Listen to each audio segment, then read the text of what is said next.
Okay.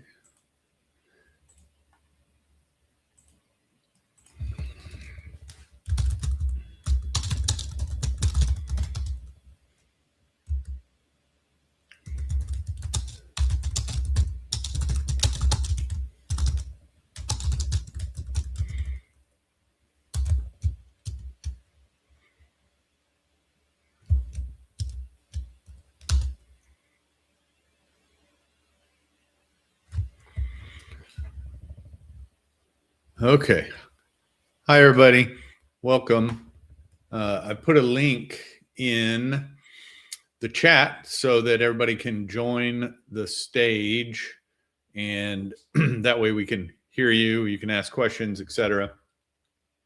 You're welcome to use the chat if you prefer that, but obviously it's a lot easier to ask questions and stuff if we're able to hear you. So we'll get started in just a minute and see who else joins us. If you're here, say hello. Let me know who you are. That helps me understand, sort of there's a lot of folks that have been here before. This might be their second or third training, and so I want to kind of tailor what we cover today to the folks that are here. Hi, Darren. Glad you're here. Yeah, so there we go. There's an example. Darren's been here before. So you guys let me know if there's specific things that you have questions about, specific things you're trying to do in the system right now and running into questions or want to get the overview. And we'll make sure and focus in on that stuff.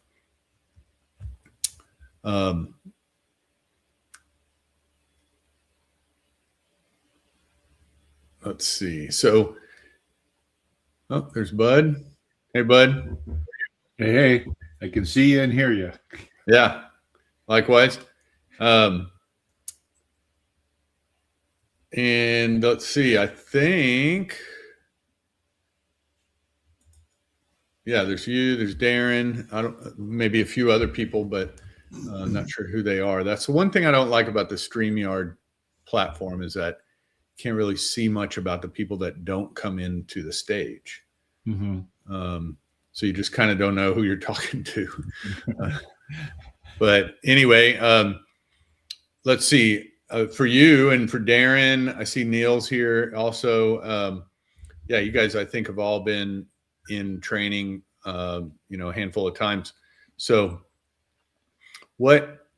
any specific questions that you're looking to get into, Bud, or anything like that? I guess I'm still having trouble with the template creation side of the fence and how you can basically create a lookup, create a group, send this template out to this group, and do it fairly easily and quickly. Yeah, I hear you. I'll just tell you my experience the last couple of weeks. For all kinds of reasons, we were kind of slow to really move into the new system ourselves in terms of our business, right? Mm-hmm. Mm-hmm. But we knew we had to bite the bullet and do it ASAP, and we finally did. And there's been a little learning curve for me, right? And the good news is that doing that, we identified some areas that really needed some attention.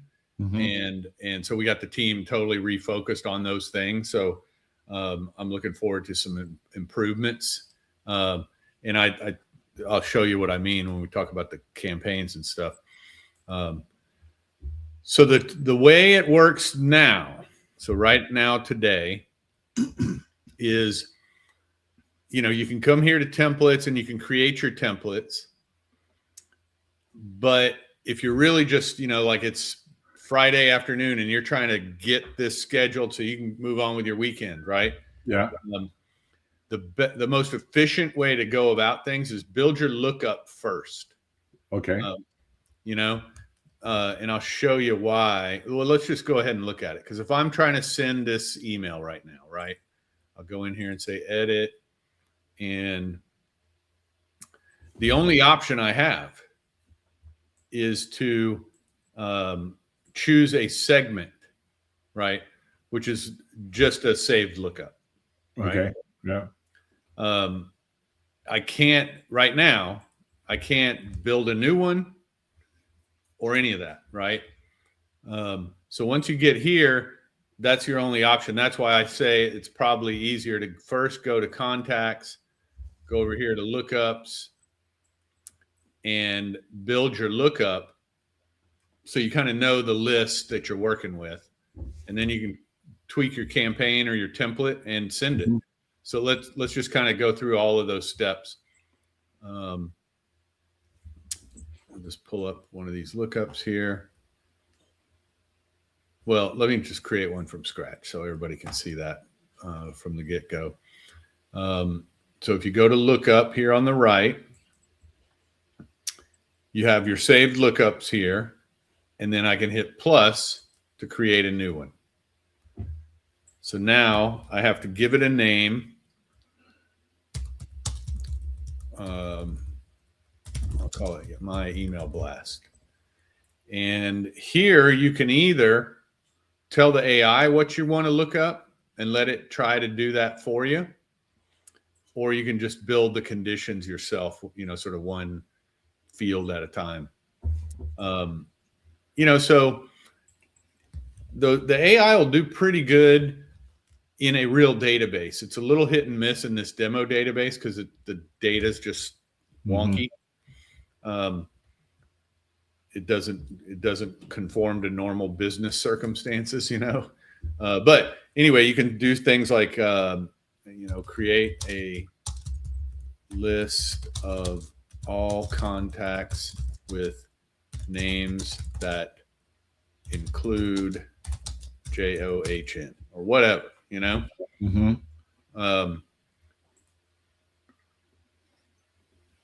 And now it's building the query for me. So there you go. It just, full name contains John, right? All right. Simple enough. If I want to now add more to what it did and say, well, but I also want to limit it to, people in their state is, California or something, right? I can do that, and so you see now I've got two criteria rows in my lookup here, right?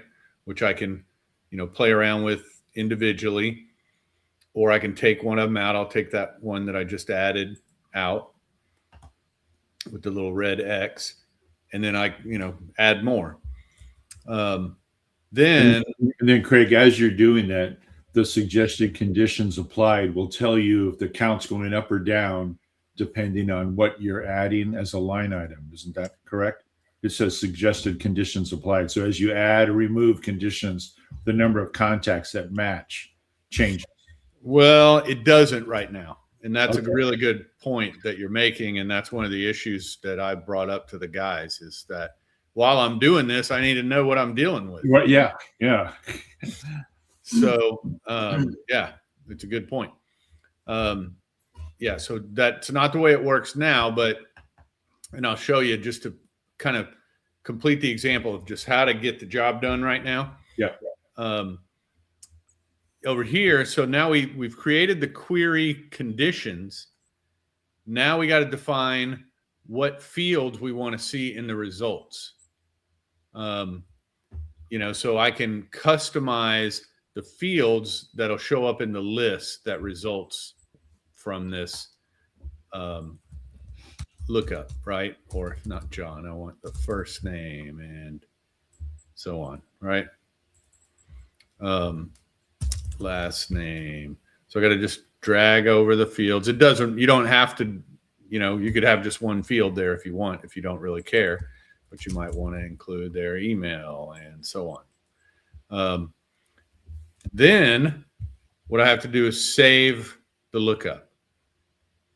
And to me, that's the worst part right there is you just left that screen. And now I got to go back and, go, wait a minute, what did I call that? Oh yeah, my email blast, and then go back into it and tweak the results, right?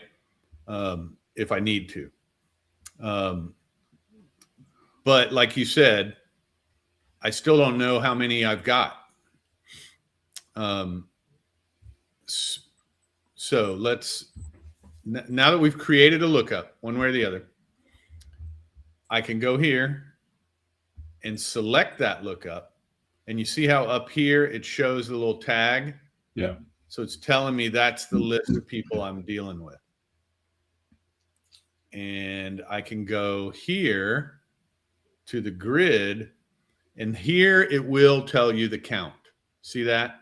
Yeah. 4,688. I don't know why. Yeah, that seems unusual for John with the name of contains John. Yeah, what did I do wrong there? Let's go double check it. Full name contains John. Yeah. Well, I don't want to get stuck on troubleshooting things. They're making changes right now. Greg, just real quick, just as a best practice, when you have the selected fields, I think it's a good idea to have what the search was for. So in other words, in this one you have, first name, last name. So John's going to make it. But if you had and state California, you'd want to have state in there so that when you do see the result, you can visually see, yeah, these are John's and these are California. So you can visually see. Yeah, that's a great idea. Yep, that's a great idea.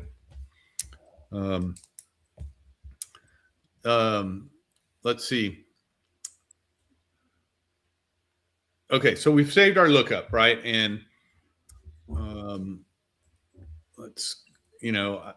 I have all these others that I've saved over the last other weeks, and they're all, the other thing that people need to know is these are dynamic searches. So in other words, if I create this search right now with people who have something in the battery storage interest field, right? And then tomorrow I talk to a customer and I update that field. When I come back and look at this lookup, there'll be one more row here. There'll be one more contact. So you don't have to keep changing your lookups once you create them. So now we've got our lookup, and you can also, use this view to clean things up a little bit. I can say select and then go in, and when I start selecting contacts, I could, maybe there's some people that need to be cleaned up, or I need to edit some of the fields in the list or whatever. Just some people want to kind of cherry pick their list a little bit. But now we've got our list, and we go to templates, and let's just start from scratch. So we go here and create a template. And there's two kinds of templates. There's really three kinds of templates. Well, four. Sorry. There's email templates and there's SMS templates. And then for each of those types, there are templated campaigns and non-templated campaigns. The templated means it's going to be triggered automatically in a pipeline. So we're going to, it's going to be sent out one contact at a time based on the triggers that you set in your automations. The non-templated, that's more of your traditional email blast. So we'll just use that in this case, and you just give it a name. And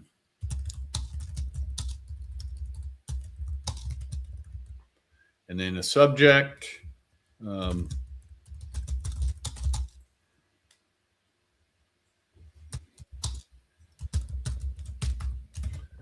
And here you have some new options regarding what the from is. you have to have first registered your domain in the system. That's over here on the left under domains. And whatever domains you've gone through that registration process with, you can choose here. And that just lets you send from that domain. But the cool thing is now I can make this email from, you know, whatever at this domain, right? You need to, you know, on your mail server side, you got to decide if somebody replies, where's that going to go, right? But, you know, you can, so you have some flexibility here. A lot of people like to do that because they like to have different from emails depending upon who they're sending to and who they're or what products they're marketing, you know, so that when they start to get the replies, they can in their inbox kind of sort it by that. But anyway, I'll just put Craig here, and this from name, that's just what they call the friendly from, what'll appear in the inbox, you know.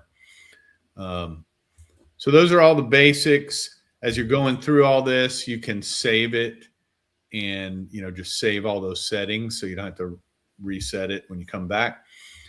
And then here you can choose when. So I can say send it immediately or schedule it for, you know, tomorrow morning, right? And then here you choose a segment, which is a lookup. And there's that my email blast. And now I build the template. So you have all these elements that you can choose from. I can drag over an image element, and then, you know, you can upload your own images. I'll just grab our logo here, and then I go back to content here, and I can drag over a text block. And now I've got a text block. And when I start editing that, this little toolbar appears where you can do all the basic formatting and colors and all of that, but you also see the merge tags. So here, you know, you might want to find the first name. So I just grab the first name, and now it puts that mail merge field in there.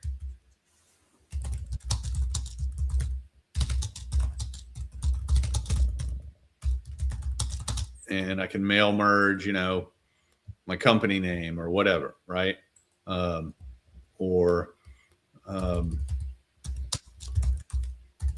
Your account ID is, and I might have a, you know, account ID field or something like that. So any of your, your custom fields, like there's my DB ID, you know, you can mail merge in there, their renewal date, whatever. And then I might want to go back here and grab a button and put that here. So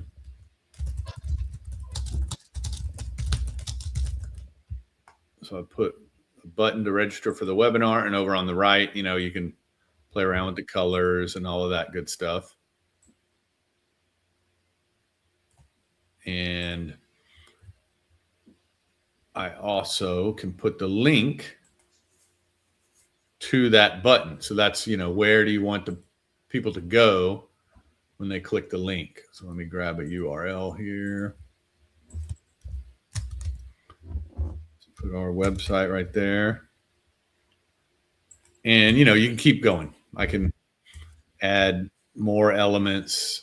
The video element is nice because you can just paste in a YouTube video, and it gives you a nice little thumbnail with a play button on it, and makes it real easy. Let's see. The other thing I was going to mention over here, you have content, and then you also have rows. So for the most part, if you're just creating a simple email like I've been doing, you don't really need to worry about the rows, but sometimes you want to, break it into, and have some text and an image side by side. So if I drag over this row, now it gives me that structure, and I can go and put text in one side and an image in the other. Or maybe instead of an image, I want to put a video or something, right? And you can also, edit and move these things around once you put them in here. I can drag this and reorder those. I could move the button up above the text, so it's pretty easy to play with the layout of these. I'll just take that out, that whole section. And now you want to make sure and save it. And then we've already selected our segment. We got our time. If I hit send, it's scheduling it. That's it. Or I could go back to, you know what? This is such a wonderful campaign. I want to send it right now, right? So I'm going to hit send or change it to send immediately and then hit send. And now it just goes out right away. Does that make sense? Any questions about that?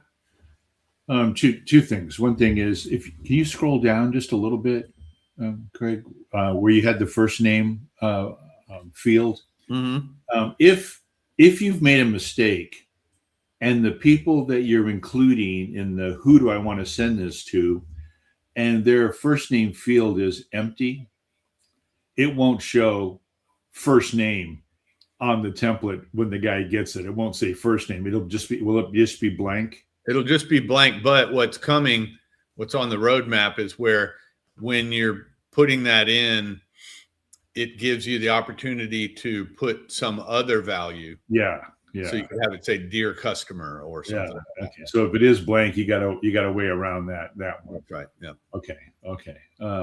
Now, if you were to send this out, and then next week you had a listing and you wanted to resend the same one, could you piggyback off of the one you've just created without redoing the whole thing over again, and then just resending it, not duplicating to the ones that already got it, but maybe another lookup or another group of people?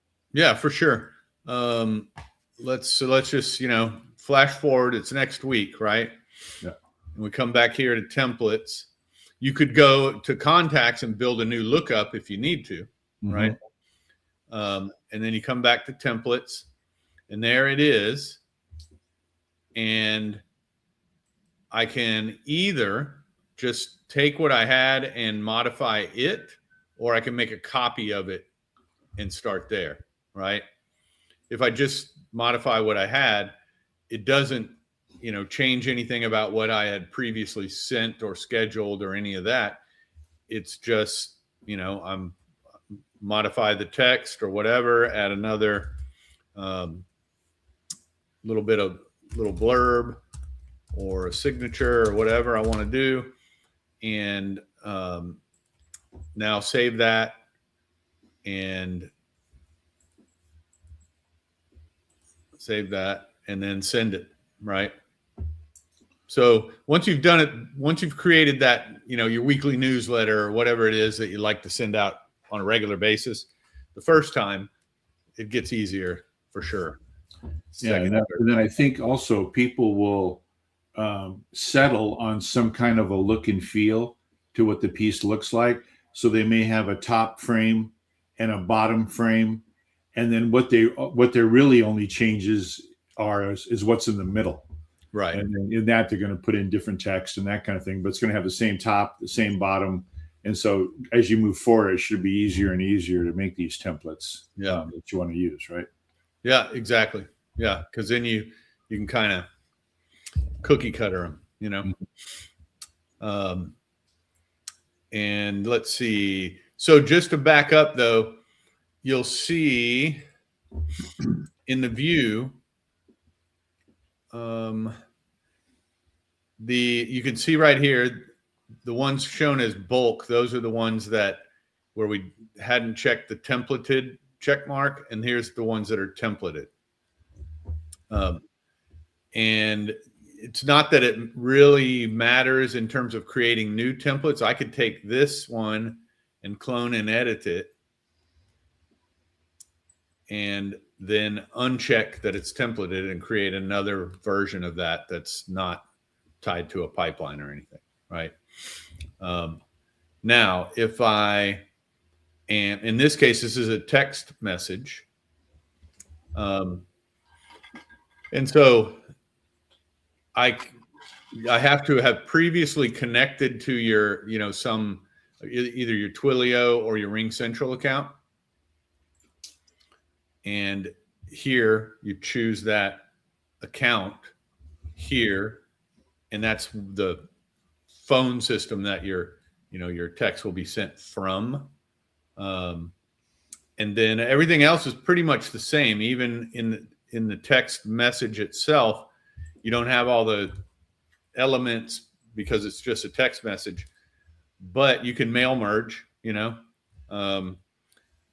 one of the things that's not in there right now is to give you a little menu to find these things, but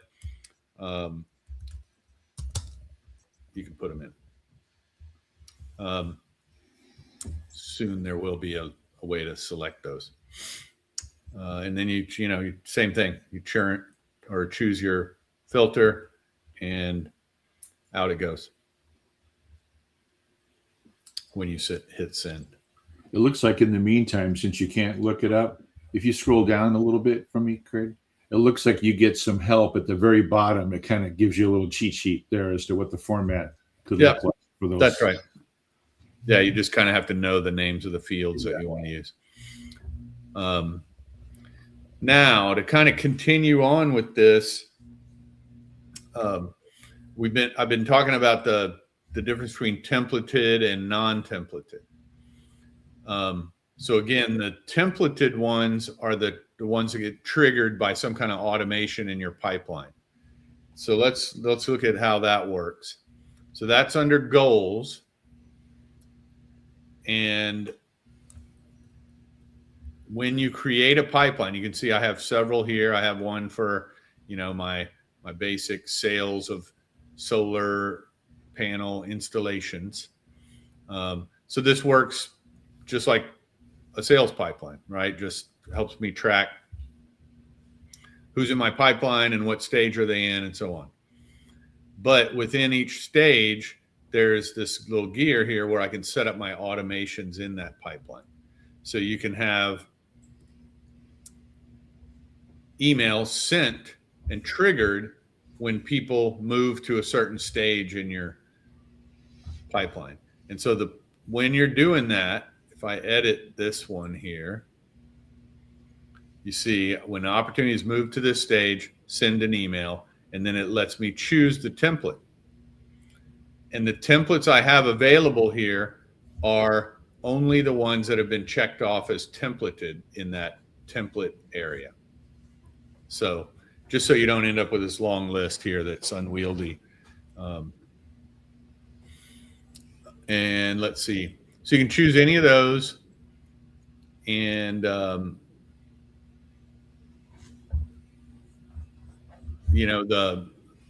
the other way you can do it, if you're building a pipeline and automations like this, even if you haven't built the templates yet, when you're building the automation, you come here and you just choose create new email template, and now it's going to take you through that same template area to build your template, and then take you back to the pipeline once you've saved it.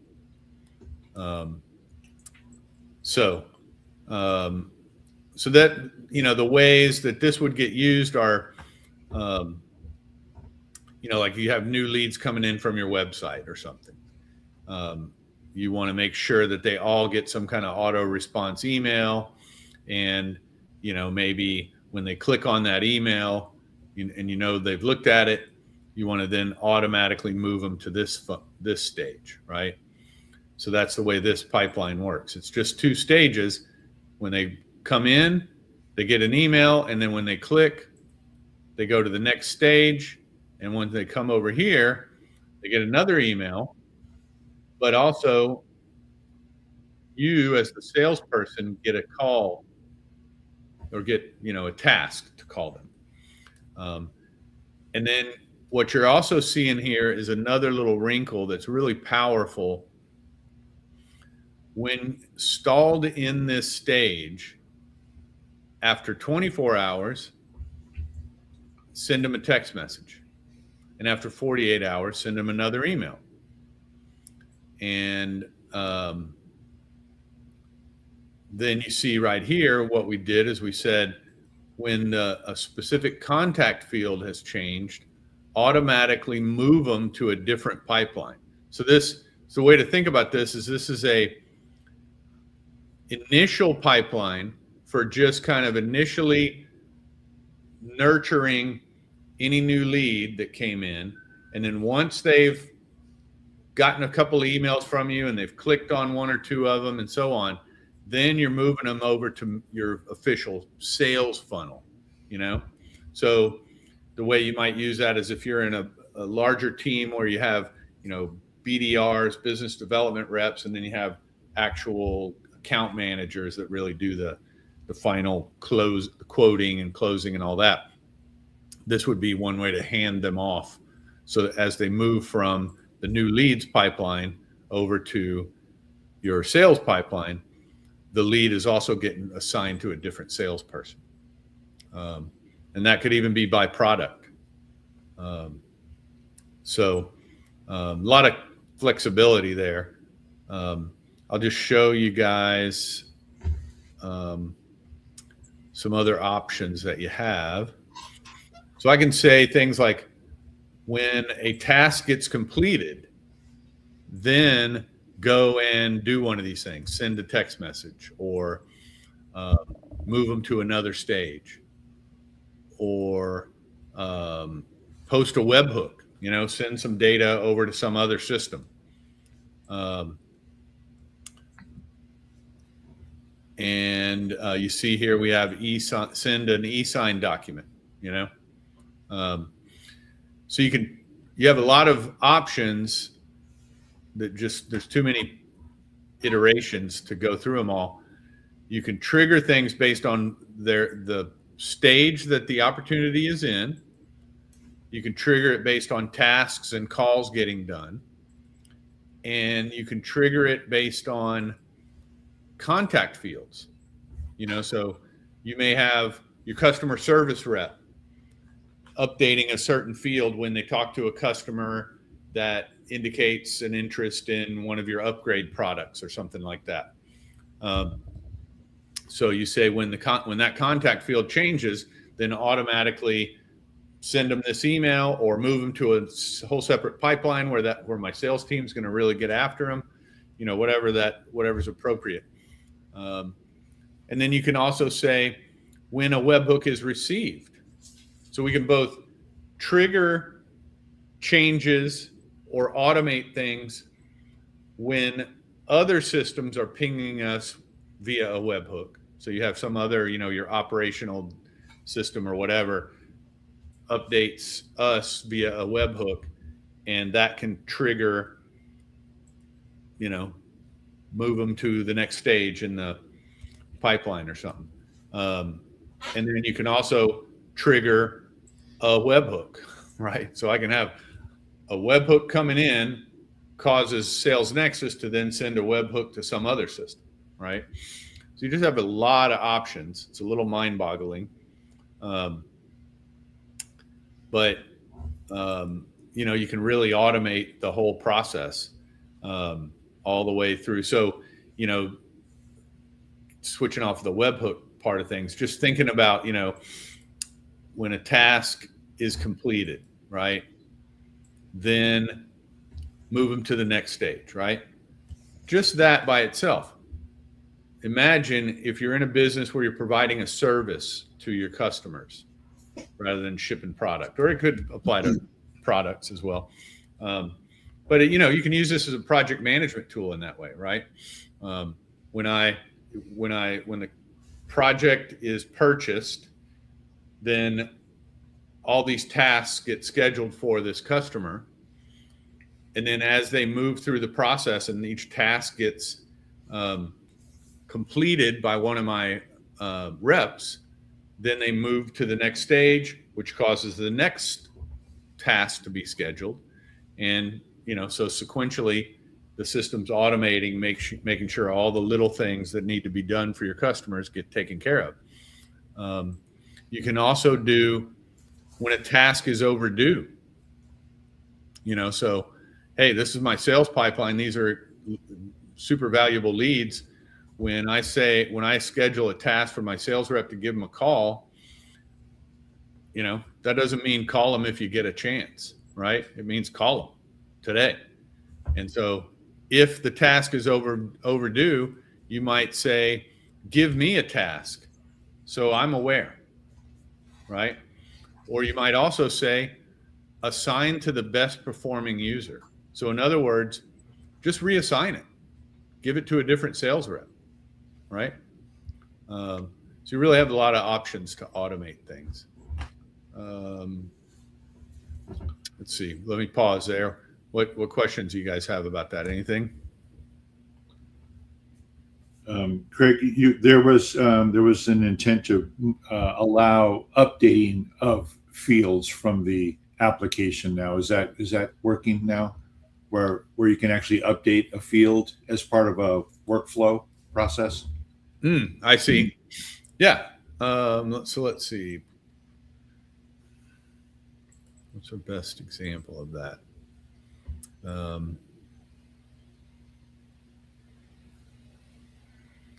I got create a note. You guys don't see my drop down I'm looking at here. But then there's update a contact field. Okay. So I can create a note. I can update a field. I can go here and, select the field.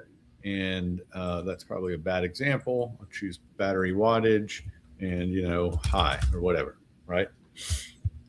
And so whenever, like in this case, it would probably be more like when a call happens and I have some, like call status field or something like that, right? I would put completed or something. Mm-hmm. So you can use that. And then you have some saved lookup that's, everybody who's had a call completed or whatever, right? And then the all this action that's happening that you're in here looking at, you can see contacts that are in each of these pipeline flows. Can you also see it at the contact level? Can you go into a contact record and see where they are on different campaigns or flows and where they are in them? Yep. That's a great question. So, so here I am looking at Amanda, and I can get a little bit of information. I can also, no, that's not what I'm looking for. I was thinking if you went to the left nav bar where it has contacts and you pulled up Amanda and you went to Amanda detail, could you see all of this stuff on her particular record? Yeah, you can. What I was going to show you, though, that they're still working on it, so I wasn't sure exactly how much of this has made it through yet. But eventually, you'll be able to just click Jeffrey's name and go to his record. Uh-huh. And we're also building more of a short summary type of view, so that when I look at a contact, I can get a little summary of him right here in one of these panels. Mm-hmm. So I don't have to leave this view. But to actually answer your question, let's go to this view and let's clear my lookup. So right here in last activity, you're going to see all of those things that were triggered by automations, whether it be, send them an email or a call got completed. All of that stuff will show up in the activity.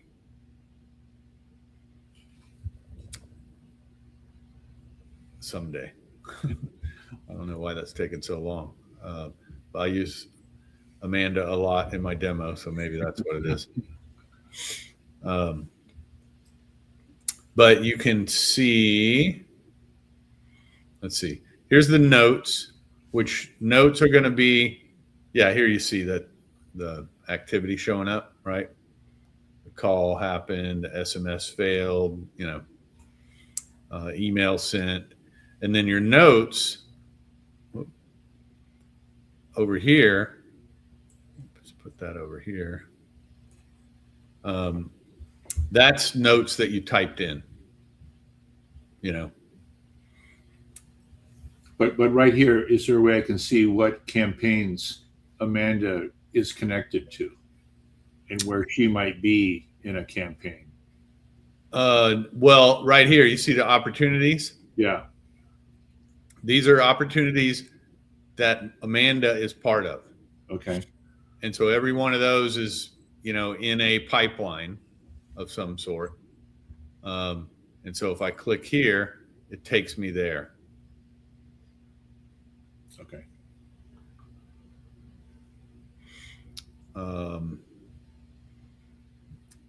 Yeah, and one thing to be sure and point out about this part of things, let's kind of clean this up a little bit. Yeah, there we go. I can manage multiple people in this opportunity. So, maybe there's 3 or 4 people that are part of the decision, right? So I go here under contacts when I'm viewing an opportunity, and I say, okay, well, this guy is part of that opportunity, and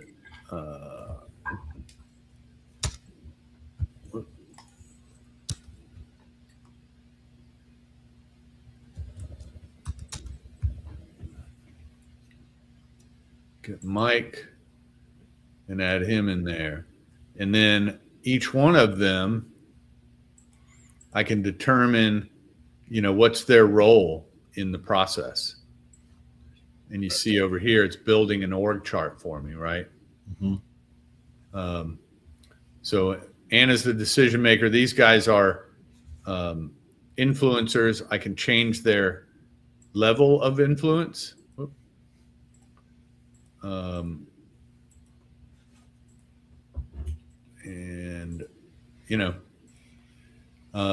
that can be really powerful when you're not just dealing with a complex sales cycle in the sense that you have a lot of people at the customer that you need to manage as a salesperson, but also there's multiple people on your team that are part of helping get this deal done. And they just don't know the customer as well as you do. And so this just gives them a quick look, right? You're on a Zoom call and all these people show up. Wait, who are these people? I don't know who's in charge here, Mm-hmm. And then up here, you see, it'll give you a history of the opportunities moving through the pipeline, when it started at this stage, and then on, Tuesday, the 15th of March, it moved to this stage, and so on and so forth.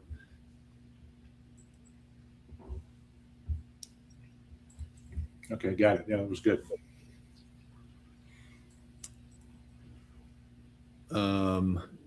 Let me ask you guys, or I'll ask you, Bud.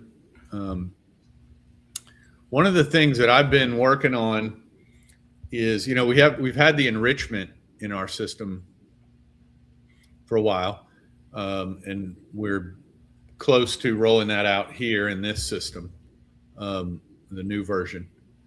But I want to take it a couple of steps further, to where you can do things like, hey, I just got a lead from whatever source, your website or whatever, but you put the lead in the system,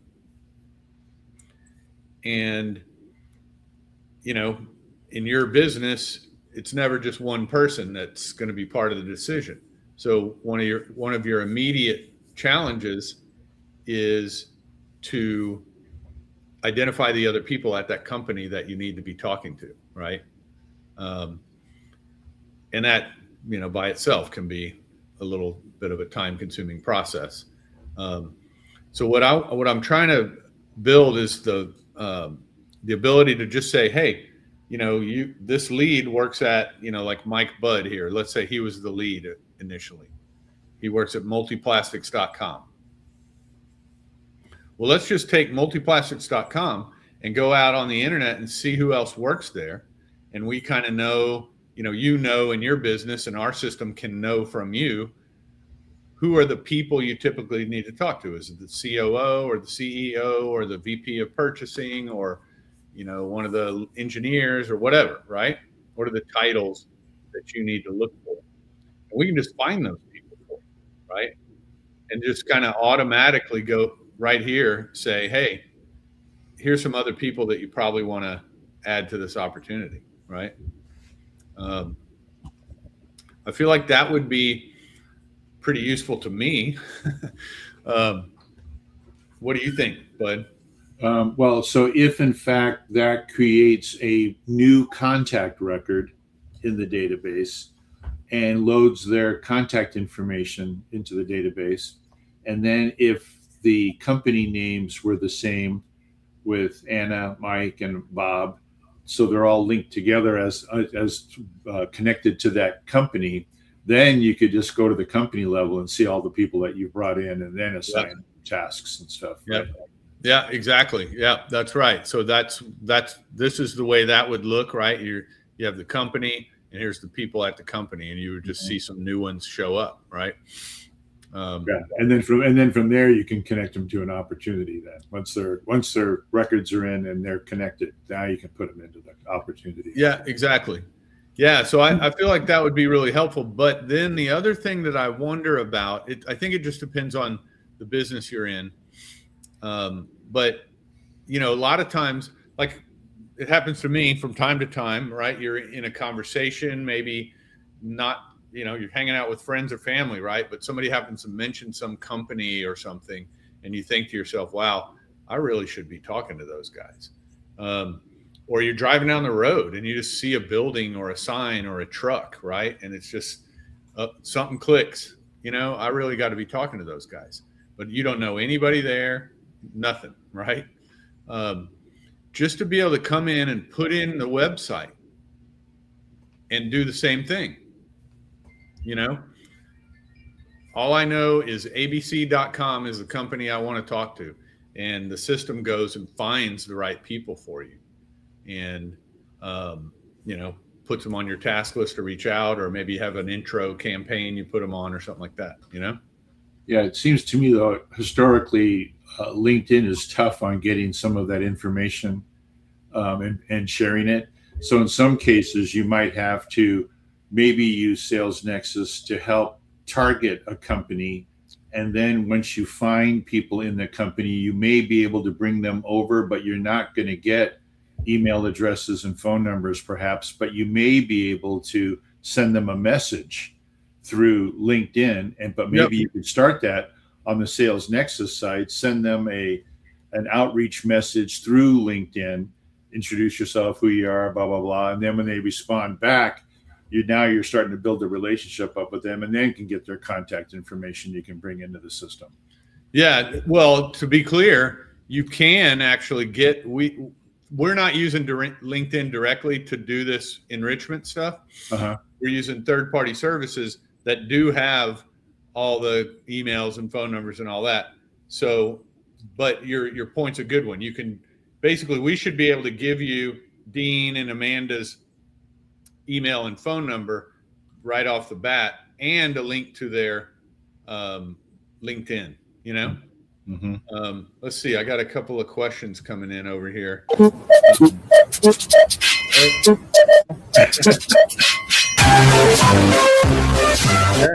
let's mute that. I don't know what that was. Let's see. Somebody's asking over here about building a pipeline. Prospect list, sphere, nurture lead, hot lead, client, reform, unresponsive. He says he uses Tracify for the email and phone numbers. Okay, got it. Yeah, so there's a lot there. I don't know if we'll be able to get into answering all of the particulars about that, but essentially you can take your list that you're getting from these other systems, and if you go to contacts and click here, you can load up a spreadsheet, right? The AI will help you with mapping it and all of that good stuff. As we were just talking about, if you put in if you have a customer's email address, but you don't necessarily know their mobile number or things like that, SalesNexus will help try and find that mobile number for you. That may be a little redundant with some of these other systems that you're talking about. And then you can also, we do have an API, and you can use Zapier and all of that. So some of these other systems may be able to add the data into SalesNexus directly for you. But then you go down here to goals, and you click the plus, and you give it a name, so commercial real estate. Wow, that guy just really wants us to hear his it sounds like the ice cream man coming down the street. And then you'll describe it here. So let me just see if I can do this. I'm going to try. Can I copy this somehow? No, I can't. Oh, well. Sales process from prospect list. Let's do this with these stages. Prospect list, sphere, nurture lead, hot lead, client, reform, unresponsive. So I create that goal, and it's going to just create you a blank goal. But if I go here to AI recommend,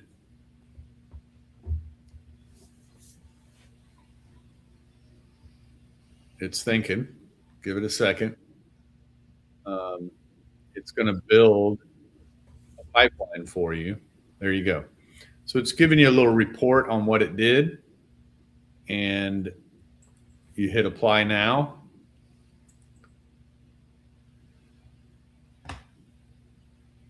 And what happened? It didn't do it for me. What the heck? There we go. Had to refresh for some reason. So now you see I have my stages. And like we looked at earlier, if I go to the little gear for each stage, I can start setting up triggers and automations within each stage. So like in your case, what you were asking about, enriching the contacts with more information and stuff, you might say, let me start with the basics. I might say when an opportunity is first moved here, I just want to send them an email. And then here I choose the email template that I want to use, or I can create a new one over here. And I say add trigger. And now that's part of the process whenever somebody comes into that pipeline. And then I can say, when they clicked on my email, then move them to the next stage in the pipeline. Or you can do things like when a webhook comes in. So like you may have a third-party system retrieving information about these accounts and sending it into SalesNexus via webhook. When we see that we get a webhook, boom, we're going to move them to the next stage for you. So if they start getting the right emails, or you start getting a task to call their mobile phone or whatever.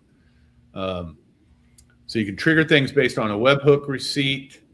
And then you can do the same at each of these stages, send them a text message, send them an email, schedule a call, etc. Move them to a different pipeline. And then, when they get over here, this stage, it's green because that's going to be counted as a conversion, so that when you analyze the pipeline in your analytics, it's going to compute your conversion rate for you. And then here you can do things like so now you have a client, and I don't know if reform means just sort of nurture them for the next deal, or if it means kind of manage the project when they're moving in, sort of thing. But you can do things like, when they move into this stage, first I'm going to send them this email. And then if they're stalled in this stage for a certain amount of time, 48 hours or whatever, then I want to send them a different email. And if they're stalled in that stage for even longer, I'm going to send them a text message. And so on and so on and so on. So you can kind of, these stages at the end can be where you sort of just drip on people that have gone cold on you, or their past clients or whatever. I hope that answered your question. Connecting all the different systems that you mentioned, I'm not familiar with them myself, but as long as they're on Zapier, or they have an API and a webhook capabilities and that sort of thing, then you should be good. Our API and everything's very robust, and it's available in the system. Let's see. One was asking question, and then I see Marcos trying to come on stage here.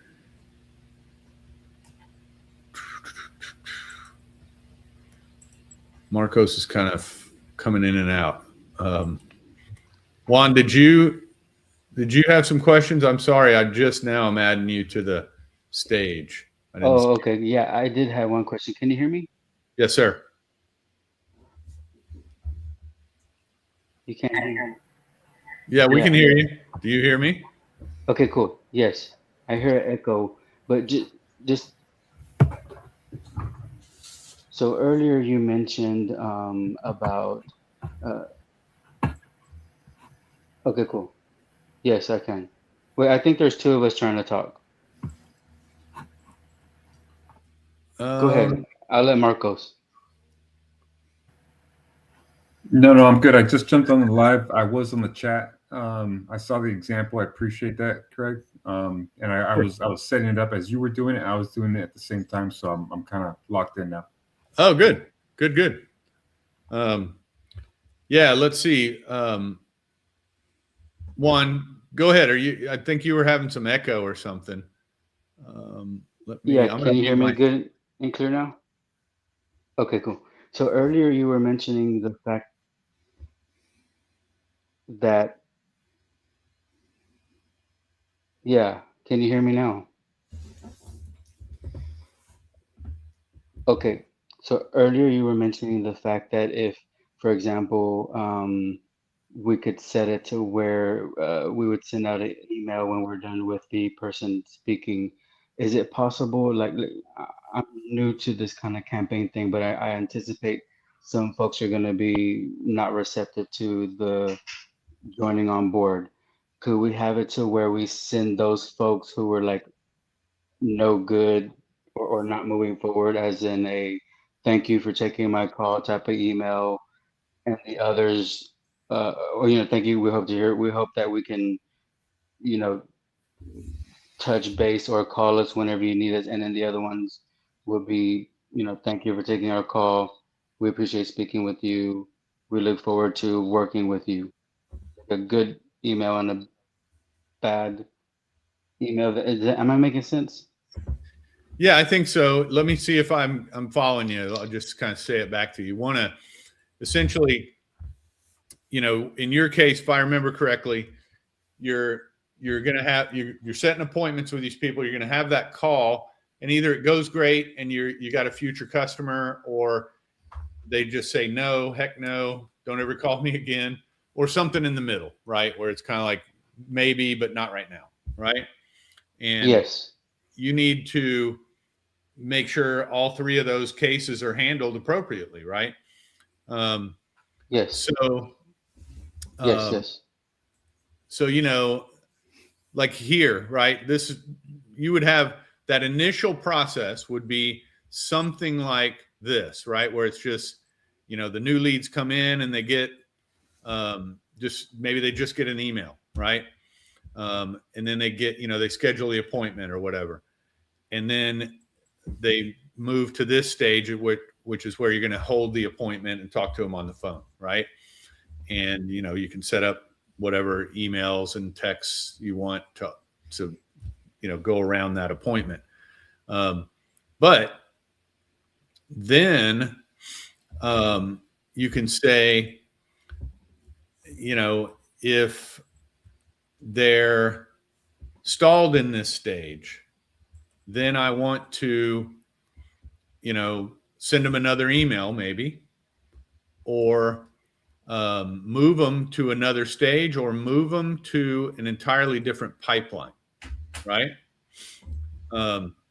So there's some different options. I'm not sure what might be best, but you would probably, in your case, we would have at least one more stage here that would be, close or new client or something, right? And so I'll create that stage, and I'm going to mark that as the conversion, right? So when I'm in that that appointment with the customers that have scheduled the appointment, right? And I talk to Amanda here, and I drag her over there, the system knows, okay, great, we just made a sale, right? And now in here, I'll have whatever automations I need to take care of new clients, right? But I can also say over here, if Angela here is, in this pipeline and does not get moved to customer, within 24 hours of having that appointment or whatever, right? Then I'm going to move her to a different pipeline, right? So I can select which pipeline it is and all of that good stuff. So Awesome. Thank you. And then you would have, like for the case of a, kind of those in between leads that they're not a dead lead, but it's not a close right now, right? You're just going to need to nurture them. You would have, some separate pipeline here that's more of just an ongoing drip, of, send them a few emails. And then if they click any of those emails, they move to the next step in the pipeline. And, the more they click and engage with what you're sending them, the more they move down here. And this stage might, instead of proposal, it might be, warming up or ask for appointment. So you send them another email asking for a new appointment or something like that. Right? Okay. I hope that's making sense. Yes, it does. Thank you. It's hard to talk about this stuff because there's so many possibilities that it's just kind of mind-boggling, right? So a little piece of so what I learned was, have you heard of Perplexity AI? Sure. So I can drop your software into Perplexity AI and ask it to set up a particular I wouldn't call it a campaign, it's called like a workflow, and it'll actually set it up for me. Like, it's amazing. So it's helped me understand your system a whole lot more because, I'm back in the old school Nexus still, and it's hard to get acquainted to this new one. Let me ask you about that because I'm curious about this because there's so many different options. Are you saying that you've connected Perplexity to our system and it's using our what do they call it? The CLI to. No, I'm saying that Perplexity has a browser called Comet. I downloaded the Comet browser and I logged into SalesNet. You can do this for any website. My e-commerce website, it went SEO from 70 to 100%. Wow. I logged into Comet browser, Perplexity, and I asked it to do exactly what I do, and it goes through every page of your website, everything from asking the AI, your notification system to whatever you ask it to do, it'll tell it what it'll do it. And if it's not able to do it, it will say to contact support. But basically, even the part where I was telling you, if someone clicks on a video, it did that part. It even explained to me how it did. It'll show you the entire map. Yeah. If, I'm sure you can do it on your own, but even if you need a little example of how it's done, I'd love to show you. But yeah, it's really helped me with understanding the flow of the platform here. Yeah. That's really It's cool. awesome. It is. It is. Thank you for it. Yeah, sure. No, I want to try that myself. Yeah. On a lot of things. Great. Real quick on the same note, I was going to ask, because when we're trying to figure out the new updated platform, I know there's sometimes the old documentation can be confusing when trying to find the updated documentation. Is there a dedicated documentation to the new platform? Yeah, good question. And yes, if you go when you're logged on to the new platform, over here in the bottom left, okay, there's a help, and that takes you to the KB articles we've created just for this new version. Okay, perfect. And it's a little misleading. Some of it you kind of got to drill into. And then you can search up here, and it searches just the stuff for the new version. Okay, cool. Thank you. Sure.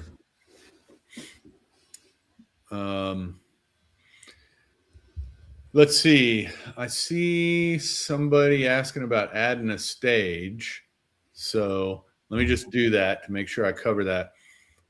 So I'm looking at a pipeline here. And if I want to add a new stage, I just go here to new stage right there.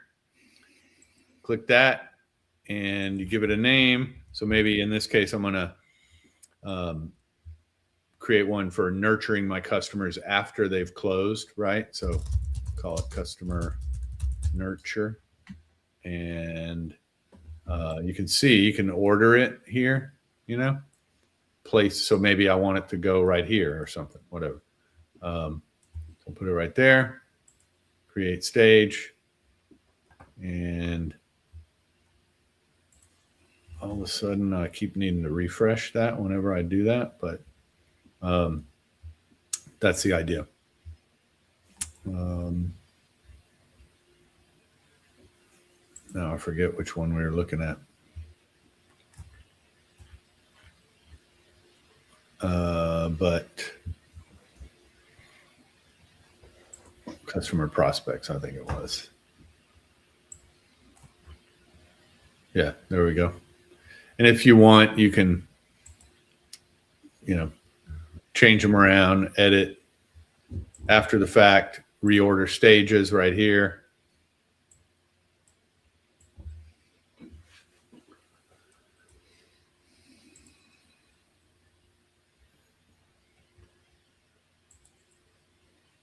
Doesn't like that. Oh well. We knew we had to run into some bug while we were here today.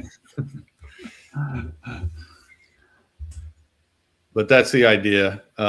What I strongly recommend, though, when you're building out the pipelines, is use the AI Improve to start. It does a pretty darn good job. And then just tweak it,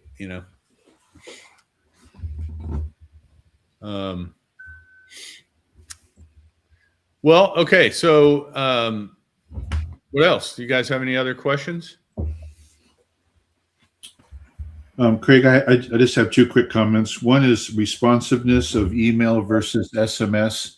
You have to feel that emails are going down in responsiveness and SMS seems to be going up. Is that true in your case? No, I mean, it just depends. There's email is email, right? And sure, everybody's a little bit annoyed with all the spam they get in their inbox. And heck, as far as I'm concerned, last year or two, I'm annoyed with all the spam I get on my phone too in my text messages, right? Yeah. But it is what it is. From my perspective, with email in the United States, anyway, the laws are such that you just have to kind of follow the best practices, and you can sort of email whoever you want as long as you just don't, abuse that privilege. Our system takes care of making sure that the email has an opt-out, unsubscribe at the bottom, and we're taking care of making sure that you're getting good delivery rates. Like, in other words, your emails are showing up in the inbox and not in spam. We worry about all that stuff. So if you have the right audience in your list and you have a message for them that's appropriate, going to be engaging, there's no reason you can't get good results with email. It's different depending on your market and who you're emailing, because, if I'm trying to sell you a vacation package, and I'm starting with, people that I know have recently done a search for vacation packages on a travel website or something like that. Well, that all of those people are getting a ton of pretty much the same offer, right? So you got to find some way to stand apart from that. That's the key with email. It's just don't look like everybody else. Don't say the same things. With text, all of that same stuff applies, of course, but more importantly, I think for people that are new to it, the cell phone companies are a lot more aggressive about shutting you down if they start seeing that their customers are, marking you as spam or junk. So they'll literally block all of your messages from going through to any of their customers. So that meaning AT&T, Verizon, those guys, right? So you got to be careful about that. You don't want to just do cold, text blast to people, because that'll get you in trouble. But when it comes to reaching out to people that are already in your funnel in some way, you have some kind of engagement with them, it can be the best way to get connected, right? Mm-hmm. So you're going to, in general, even in today's world with all of the spam that we're seeing with texts and everything, your emails, you're only going to get on average, like a 2% click rate, which is, that's, you got to have a big list to even move the needle. With a text message, you're going to get, more than 50%. Yeah. Typically, so it's much more powerful. It is. It's just, you can't indiscriminately send it to a bunch of people, or you're going to get. Agreed. And then my last comment was kind of following up on Juan for a second. I like to have a box on the contact level where I might be doing marketing components, and I'll have a like a new campaign for a new person on that contact panel, and it's going to be a checkbox that when I check on it, it's going to say this one's active, inactive, it's completed, and now they're a client, and also a date box next to it. So if you go back to what Juan was saying, everybody that I'm trying to run through this campaign and these funnels is active. And as soon as somebody, either they called me or by clicking on something in the campaign, they switch to inactive.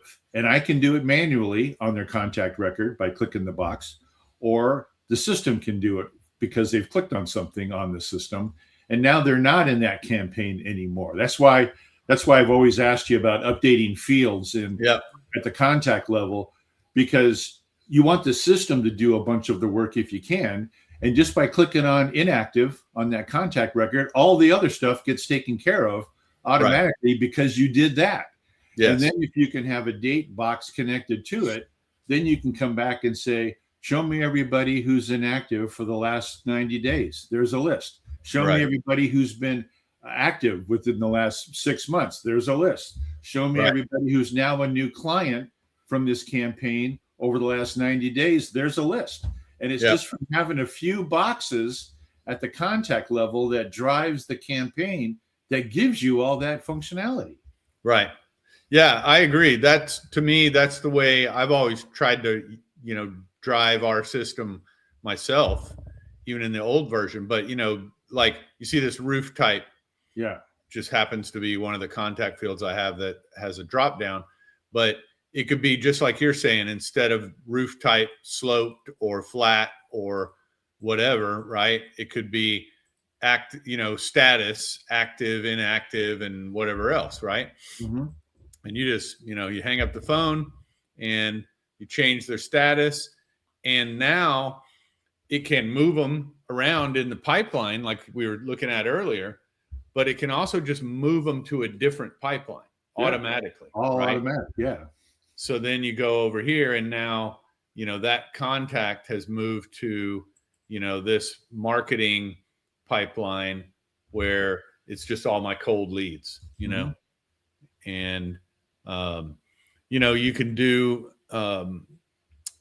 in these marketing pipelines, it's a lot easier to, just kind of grab the list and say, give me all those people, and I'm going to go send them this email offer right now, So, and then if they click on something, or you talk to them again and you update that field again, they can automatically then get moved back to your sales pipeline. Whatever.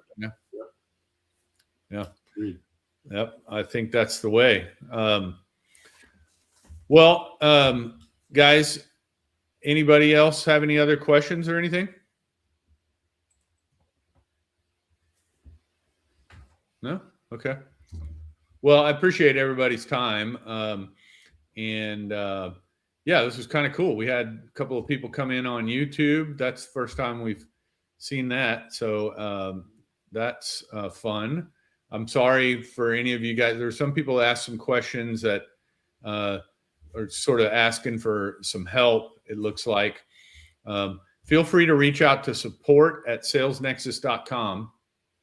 And our team's great. You're not going to have to wait for days to hear back from them. They'll get back to you today and start helping you out with things.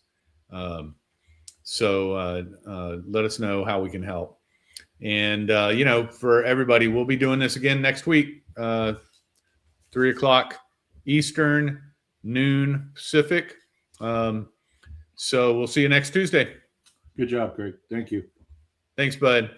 Thanks, Juan. Thanks, Marcos. Y'all have a great day. You too. Bye-bye.